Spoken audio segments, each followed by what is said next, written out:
DMK అధినేత తమిళనాడు మాజీ CM Stalin సంచలన వ్యాఖ్యలు చేశారు.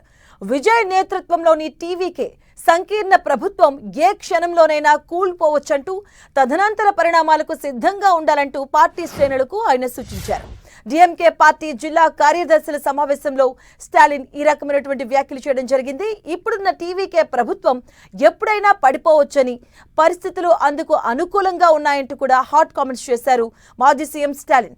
తమిళనాడులో ఏ క్షణమైనా ఎన్నికలు రావచ్చు, కాబట్టి అన్నింటికీ సిద్ధంగా ఉండాలంటూ ఆయన పిలుపునివ్వడం జరిగింది. అలాగే రాజకీయాల్లో ఓటమి తాత్కాలికమని, డిఎంకే మళ్లీ బలంగా తిరిగి వస్తుందని పార్టీ శ్రేణుల్లో ఆయన ధైర్యం నింపే ప్రయత్నం చేశారు.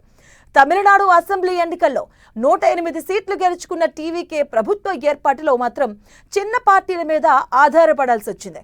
సో ఈ క్రమంలో మద్దతు విషయంలో పెద్ద హైడ్రామానే నడిచింది.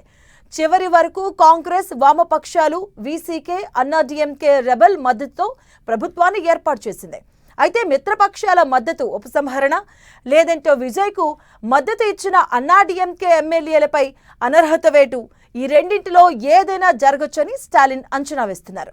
అందుకే ఆయన ఈ రకమైనటువంటి వ్యాఖ్యలు చేసినట్టుగా తెలుస్తుంది. ఇక ఇప్పటికే ఎన్నికల ఓటమి కారణాలను విశ్లేషించేందుకు స్టాలిన్ 36 మంది సభ్యులతో కమిటీ ఏర్పాటు చేశారు.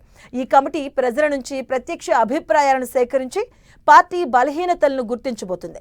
ఇక దీని ద్వారా మళ్లీ ప్రజల విశ్వాసాన్ని పొందేందుకు ఏం చేయాలో స్టాలిన్ వ్యూహ రచన చేస్తున్నట్టుగా సమాచారం. అలాగే సోషల్ మీడియాలోనూ డిఎంకే వీక్గా ఉందని, దానిని బలోపేతం చేసుకోవాల్సిన అవసరం ఉందని ఆయన పార్టీ శ్రేణులకు పిలుపునిచ్చారు.